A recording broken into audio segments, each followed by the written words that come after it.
A gente vai falar hoje de calorimetria, tá? Voltando à calorimetria, a gente já tinha falado. Voltando ao que era a calorimetria, a gente já tinha conversado bastante sobre a ideia da quantidade de calor de um corpo, e a quantidade de calor era descrita por essa relação, que massa, calor específico e a variação de temperatura, né? Esse calor específico normalmente é tabelado, porque depende de cada material, né? E a massa é a quantidade de elementos que a gente está trabalhando e a variação de temperatura que a gente vai trabalhar. Lembrando que, normalmente, os vestibulares, eles trabalham esse cara aqui com uma unidade de medida que é calorias por grama, graus Celsius. Isso ajuda muita gente a analisar a estrutura da equação. E mais, faz com que a gente perceba que a temperatura tem que ser dada em graus Celsius e a massa tem que ser dada em gramas, tá? Caso ele faça alguma mudança nisso, ele vai alterar as unidades de medida aqui, da constante, e pela alteração das unidades de medida da constante a gente consegue saber o que vai acontecer, tá? Quando a gente observa isso daqui, a gente está observando em variação de energia para o sistema, uma variação de energia para o sistema, quando esse sistema está variando a sua temperatura. Porém, pode ser que a gente chegue a um ponto limite de agitação dessas partículas e faça com que esse corpo altere, mude de fase. E aí a gente vai ter a mudança de fase desse corpo. Quando a gente tem a mudança de fase de agregação, aí a gente está falando de um negócio muito violento. Quando a gente só aquece o sistema, a gente altera a agitação das partículas. Isso aí é tranquilo. Alterar a agitação das partículas está de boa. O problema é que quando chega no limite, você vai ter que romper. Você vai ter que quebrar ligações. Ok? E todo o processo de quebra de ligações infere uma quantidade de energia muito grande. Tá? Então, o que vai acontecer aqui? A gente vai ter uma quantidade de energia, nesse momento da mudança de fase, que vai fazer com que essa massa que estava sendo aquecida, ela tenha que levar uma quantidade de energia, ou seja, absorver uma quantidade de energia para a sua quebra de ligação. E essa quantidade de energia, ela é descrita por esse L aqui que a gente chama de calor latente. O calor latente, ele me diz o seguinte: qual é a energia necessária para pegar 1 grama dessa substância e fazer ela mudar de fase, ok? Como ele faz o cálculo da constante para 1 grama só, se eu for trabalhar com massas maiores, eu multiplico essa constante pela massa, certo? O calor latente, ele depende de cada processo. Normalmente a gente tem um estado sólido, líquido e o gasoso. Normalmente, pessoal, a gente vai ter duas passagens aqui, né? Do sólido para o líquido, por exemplo, ou do líquido para o sólido, e do líquido para o gasoso. Então a gente tem tanto o processo de ida quanto o processo de volta. Nesses processos aqui, a gente vai ter um calor latente, nesse caso, que é o calor latente que a gente chama de calor latente de fusão, que a gente abrevia por LF, e a gente tem um calor latente que a gente chama de calor latente de ebulição, o LE, ou vaporização, tá? O calor latente de fusão, normalmente, ele é mais baixo, porque ele vai romper as energias, as ligações mais simples do sistema.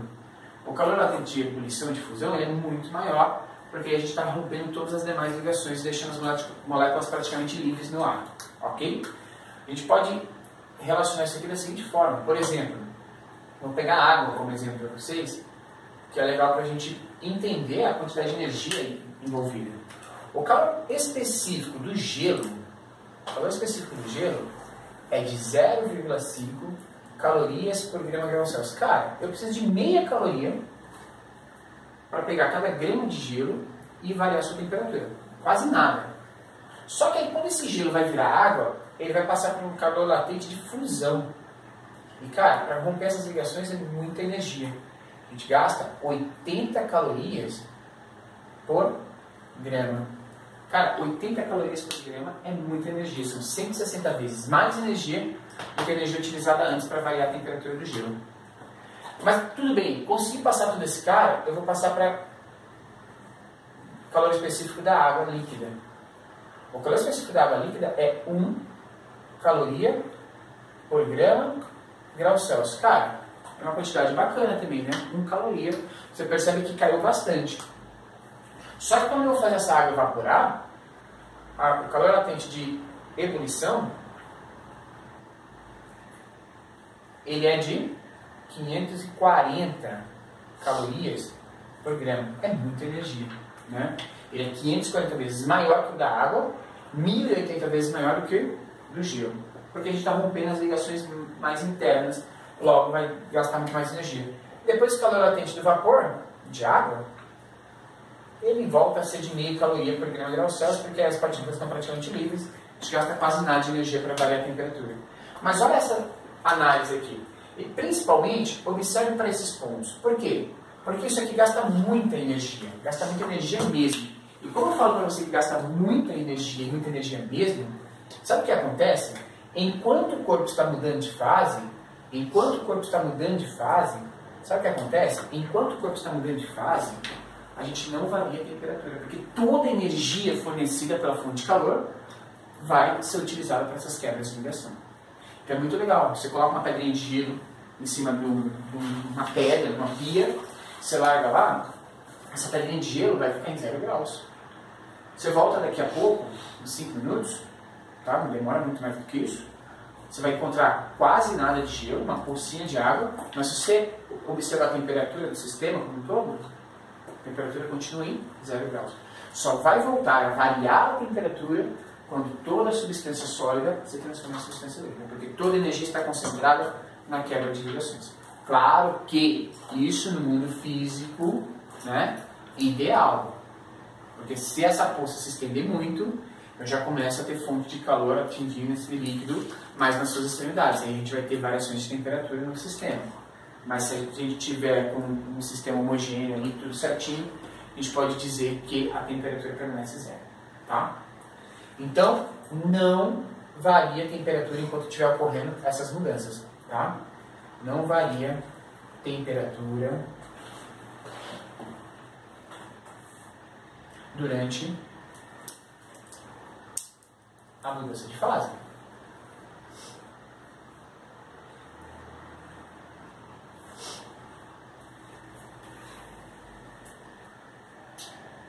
De agregação.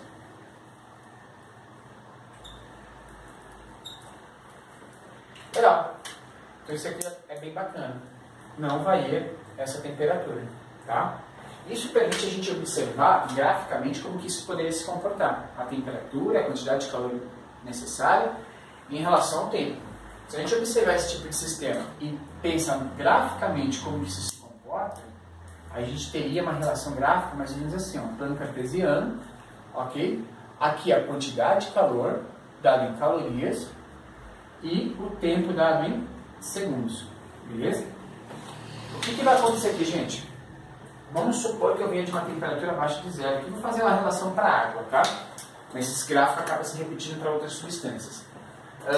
A gente vai ter uma temperatura, uma variação de temperatura até um certo ponto limite. No caso da água, isso acontece com 0 graus Celsius. Chegou nesse ponto limite, vou colocar aqui temperatura, vai.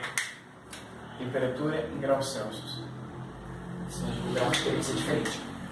A gente vai ter um momento constante, ou seja, a temperatura nesse momento ela não mudou, certo? Passou-se esse tempo, ela volta a subir até um certo limite, um outro limite aqui que, no caso da água, 100 graus Celsius. Aí, ela passa por um momento de constância novamente e depois ela volta a subir, certo? Isso vai acontecer muito em substâncias puras. Então a gente já pode fazer um adendo com a química, né? Você está vendo a ideia de variação de entalpia, o calor em relação às reações. Se você tiver uma variação de temperatura em uma substância qualquer e a substância for pura, ela vai ter sempre esse gráfico aqui, certo? Ela vai passar exatamente, linearmente, pelas mudanças de fase. Agora, o que acontece se a gente misturar? Se a gente tiver uma mistura nesse sistema. Você concorda que a hora que chegar no ponto de fusão de um dos elementos, só esse elemento passa pelo ponto de fusão, o outro não. Então essa reta aqui deixa de existir. Ela perde um pouco da inclinação porque a taxa de variação fica um pouco menor, mas ela deixa de existir, tá? Mas numa substância pura, aqui a gente tem variação de temperatura, aqui a gente tem mudança de fase, Aqui a gente tem variação de temperatura, aqui a gente tem mudança de fase, e aqui a gente volta para a variação de temperatura, cara. Claro, aqui a gente tem, toda vez que tiver variação de temperatura, é um único estado da matéria, então a gente tem aqui um estado sólido, aqui a gente tem um estado líquido, e aqui a gente tem um estado gasoso. Então toda vez que mudar a temperatura, você tem um único estado físico acontecendo. Agora, quando tiver mudança de fase, aí você tem dois estados físicos. Sólido mais líquido, líquido mais gás. Ok? Existem substâncias que elas podem fazer esse processo direto, né? Que é a sublimação, passar do líquido, do sólido para o gás, do gás para o sólido, de forma imediata, sem passar para o estado líquido. Tá? Isso pode acontecer em algumas substâncias. Quando a gente pensa nesses processos, a gente pode pensar na ideia do equilíbrio, equilíbrio térmico, tá? Toda essa relação de calorimetria, ela vai estar relacionada a isso que a gente chama de equilíbrio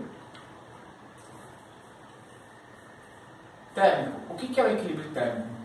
A troca de calor num sistema isolado, e quando eu falo de sistema isolado, eu estou falando que é um sistema, uma região, uma caixa, onde a gente não vai ter nem troca de massa, de matéria, e nem troca de energia com o meio externo. Isso é um sistema isolado. A física e a química falam de dois sistemas. O isolado, que é esse que não troca nem energia nem matéria, e o fechado. O fechado não troca matéria, mas ele troca energia com o meio externo. Tá? Num sistema isolado, então, a gente vai ter a seguinte relação. No sistema isolado, a gente tendo substâncias com temperaturas diferentes, tá? Em contato aqui nesse sisteminha, uma substânciazinha A com uma substância B, a gente vai ter uma troca de calor entre elas. Qual que é essa troca de calor? Primeiro, o fluxo calorífico, ele passa sempre da matéria que está mais quente, ou seja, maior temperatura, para a que está numa menor temperatura. Então eu tenho o θB, que é a temperatura de B, e o θA. Vamos supor que a temperatura de B seja maior que a temperatura de A. Então a gente vai ter um fluxo de calor saindo de B e indo para A. Ok? Esse aqui seria o fluxo calorífico que a gente vai representar por essa letrinha aqui. Ó. Vou aumentar ela aqui, que é o fluxo de calor, que passa de uma matéria para outra. Esse fluxo de calor, ele permite a gente pensar no seguinte: o que vai acontecer com essas duas substâncias? Elas vão entrar num processo de equilíbrio térmico, né? De modo que a quantidade de calor da substância A mais a quantidade de calor da substância B, ou seja, todo o calor envolvido nesse processo se transforma numa resultante nula. O que significa essa resultante ser nula? Significa que alguém cede calor e alguém recebe calor. Então, o A, como ele estava em menor temperatura, ele recebeu o calor e esse cara cede calor. Como esses dois processos são inversos, né? Alguém está perdendo e alguém está ganhando, a gente pode chamar um de positivo e um de negativo. Então, todo o calor recebido por esse cara veio desse cara. Então, se esse cara ganhou 50 de calor, esse cara perdeu 50 de calor. 50 menos 50, resultante nula durante o equilíbrio.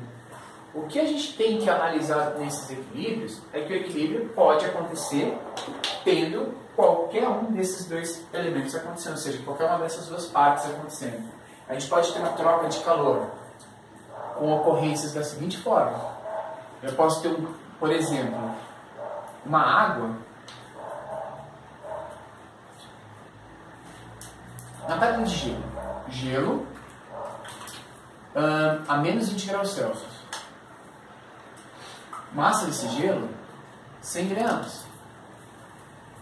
E eu vou colocar esse gelo em contato no recipiente com um metal qualquer. E esse metal está a 120 graus Celsius. A massa desse metal é de 50 gramas. Cara, com certeza esse metal ele vai conseguir variar a temperatura do gelo. Mas ele está a 120 graus Celsius. Você concorda comigo que ele vai ter energia suficiente para derreter esse gelo? Ele vai conseguir derreter. Agora, quanto que ele vai derreter? Ele consegue derreter tudo? Não sei. ele consegue, além de derreter, aumentar a temperatura da água que foi formada? Também não sei, a gente precisa avaliar isso. Dá para avaliar esse sistema? Acho que dá, né? Vou colocar os calores específicos. Os calores específicos do gelo e toda a sua transformação está aqui. Então eu só vou colocar o calor específico do metal, tá? O calor específico do metal, e ele não vai mudar de fase, vamos colocar aqui um calor específico de 0,43 calorias por grama grau Celsius. Esse é o calor específico do nosso metal, ok? Minha pergunta é, como que a gente soluciona esse tipo de problema? Como que eu consigo analisar qual que é esse equilíbrio, como que se dá esse equilíbrio para esse elemento? A gente vai ter que verificar o seguinte. Primeira pergunta quando o vestibular dá um exercício como esse. E aí, normalmente, ele vai dar um exercício desse com uma segunda fase. Tá? Mas a primeira pergunta que eu vou ter que fazer é: quanto de energia eu preciso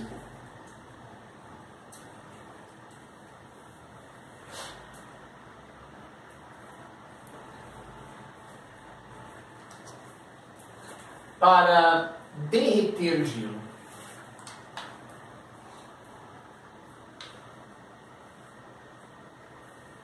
Então a primeira análise que a gente faz é qual que é a energia necessária para derreter esse gelo.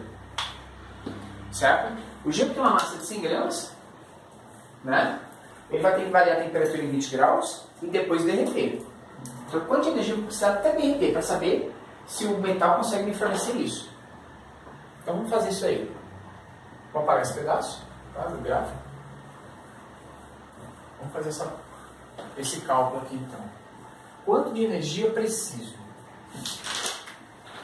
Vamos analisar gelo, ok? Para a gente analisar o gelo, galera, a gente vai fazer o quê? A gente vai fazer o seguinte, ó. A quantidade de calor do gelo que a gente vai precisar é MC delta θ para fazer esse gelo sair de menos 20 e chegar em 0. E depois somar a esse ml, que é esse derretimento desse gelo, ok? A gente vai ter que fazer essas duas partes aí para a gente conseguir. Só vou puxar aqui um pouquinho. Eu acho que não está pegando lá o cantinho. Não deixei você ficar olhando. Está caindo isso? Pergunta aí. Peraí, está pegando. Então a gente vai ter que verificar essa quantidade de energia. Como que a gente faz isso aqui, gente?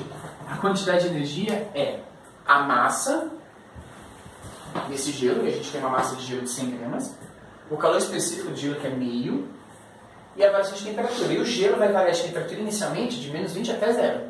Então, aqui a gente vai ter 100 vezes meio vezes 20. São os 20 graus de variação. Ok? Mas esse gelo também vai precisar derreter. E o calor de fusão dele é de 80. Certo? Então aqui é o gelo mudando de fase na segunda parte, e na primeira parte esse gelo chega a 0 graus. Ok? Quanto que dá essa quantidade de calor aqui? Eu, chutando, eu acho que 800 mil.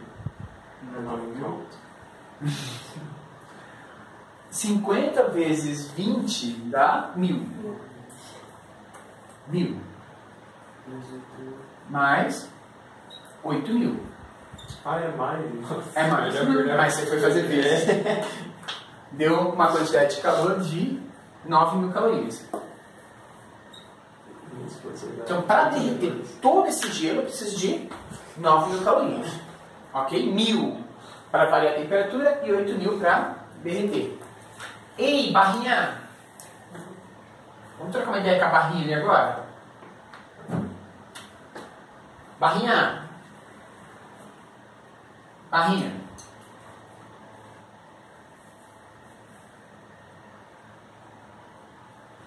A barrinha tem. Gente, essa barrinha, ela consegue fornecer energia para isso? Qual que é o limite de energia que essa barrinha poderia fornecer até esse momento? Essa é a análise que a gente vai ter que fazer. Cara, a barra metálica, ela vai conseguir fornecer energia, vamos supor que parou aqui. Se o gelo parou aí, ele só derreteu. Qual que é a temperatura que o gelo está? Ele virou água a 0 graus. Então a barra pode variar sua temperatura até 0 graus. Vamos ver quanta energia ela fornece até esses 0 graus, para chegar na mesma temperatura que está essa água.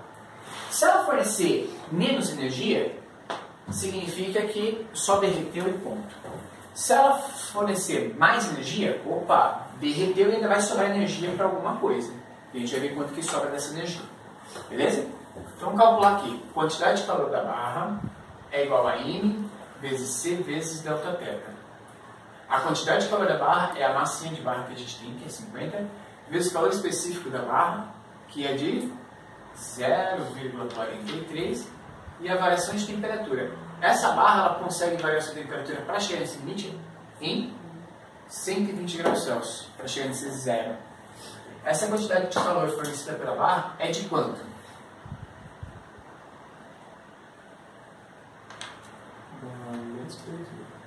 Dá menos que 3.000.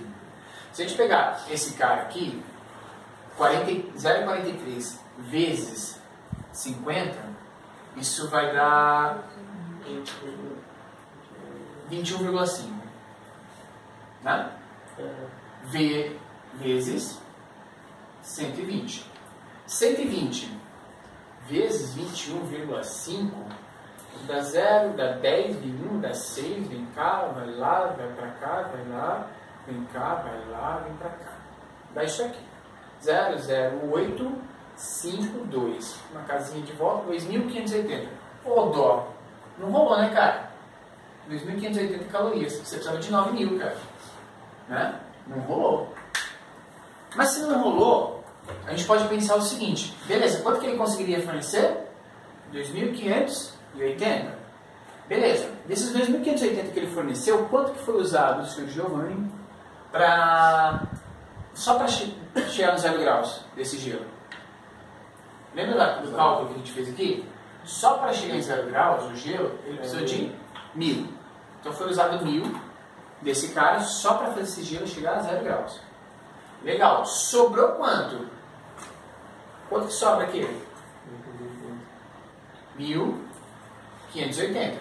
Ele tem, no máximo que ele consegue fornecer 2.580, a gente já está usando 1.000 para chegar a 0 graus, sobra 1.580.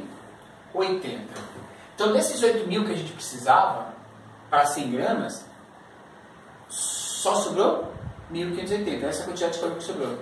Se eu pegar esses 1.580, pensa comigo, é a quantidade de calor que eu tenho ainda.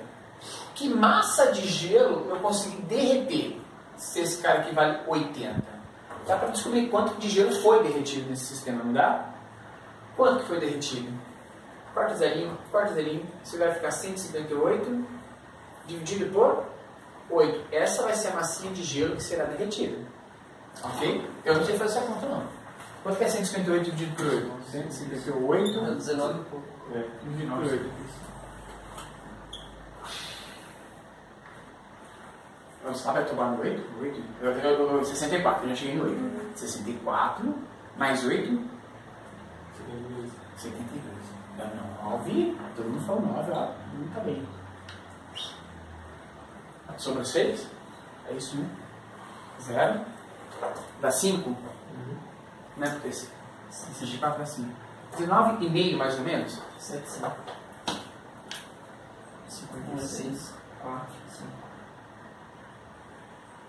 8 vezes 7. 7. Eu acabei de fazer de 8 vezes 8 dá 64. 7. Dá quanto? 7, 5 vai puxar 56 sobre 4. Não, 45. Tá bom. Já buguei aqui. Gente, qual que é a massa que ele conseguiu derreter? Aproximadamente 19,75 gramas de gelo. Ok? Então, no final desse exercício, o que a gente tem? A gente tem gelo e água. 19,75 gramas de água já líquida e o restante da massa, que vai equivaler mais ou menos 80,25 gramas de gelo sólido ainda. Foi isso que o metalzinho conseguiu fazer. Ok?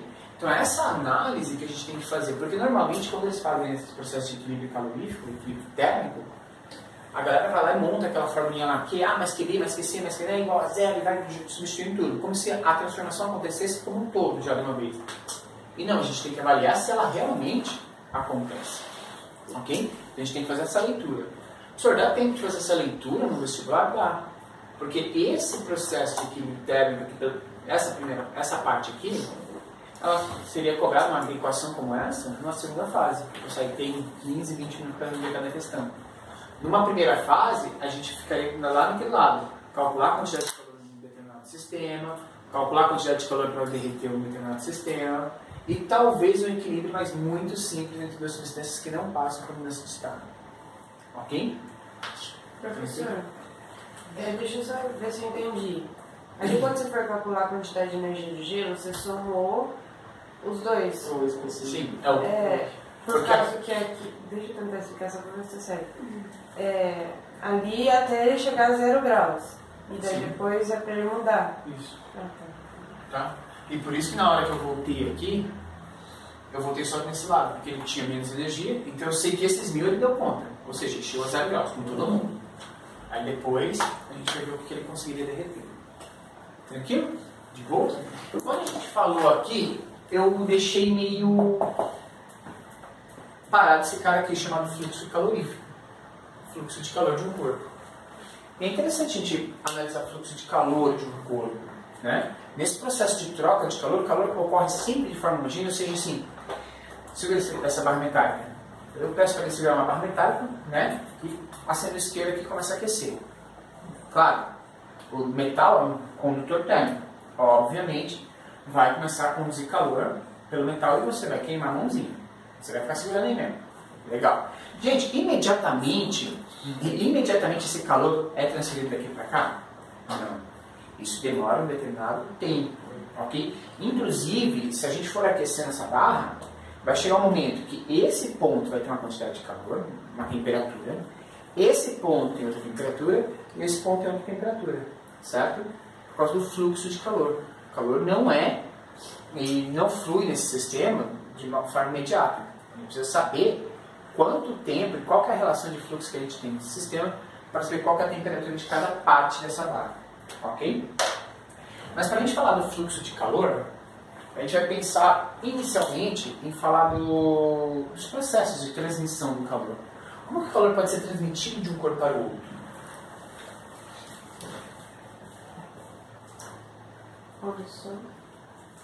Condução. E aí a condução, só para completar a condução, ela vai rolar num sistema mais ou menos de contato, tá? Então, para ter condução, eu preciso ter contato, beleza? Se não houver contato nem do material para a condução, não se conduz.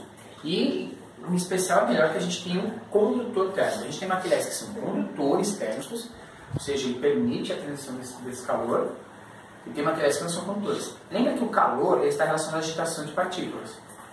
Então, normalmente, para a gente conduzir calor, a gente precisa de materiais que tenham partículas livres para se agitarem. Ok? Então, por exemplo, os metais são ótimos condutores térmicos, porque eles têm normalmente elétrons livres e uma estrutura muito bem formada que permite que essa energia seja transferida de um ponto para o outro. Se eu pego um corpo covalente, de ligações covalentes, por exemplo, madeira, ela não vai conduzir muito bem o calor. Por quê? Porque a ligação química desse sistema é um emaranhado de ligações que impede que a gente consiga transferir calor de um ponto para o outro. A energia começa a se dissipar ali, vira aquela bagunça. Sabe quando você tem aquele novelinho de lã que o gatinho mexeu tudo? Você tenta achar a ponta, cara. Você tenta reconstruir aquilo, mas não tem jeito. Você nunca vai chegar no fim. É a mesma coisa que acontece com essa transmissão de energia. Ou seja, o calor acaba se concentrando num ponto, queima esse ponto, quando esse ponto finaliza por queima, aí vai transferindo aos poucos. Ou seja, ele vai deteriorando o material, mas ele não consegue conduzir o calor no corpo como um todo. Ok? Tá. Então a gente tem os processos de transmissão. Quais são os processos de transmissão de calor? Processos de transmissão de calor.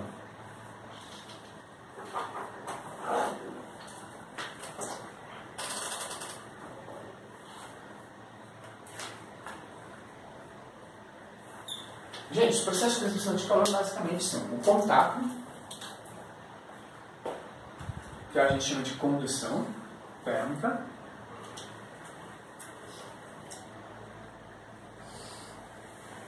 que acontece através de contato térmico.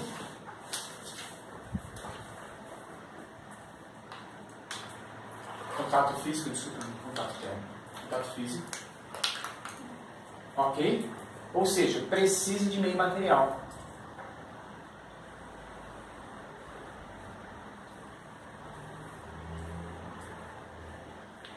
A gente já tem uma outra possibilidade aqui, que é o caso, por exemplo,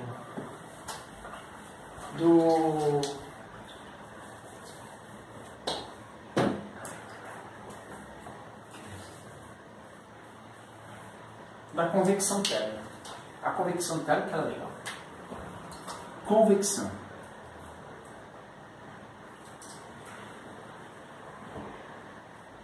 A convecção térmica, ela acontece em meios que a gente pode pensar em meios fluidos, ou seja, meios que possam se movimentar. Que a gente agrega líquidos e gases, ok? Acho que relaciona esse sistema a líquidos e a gases, certo? São meios que são variáveis, que se movimentam.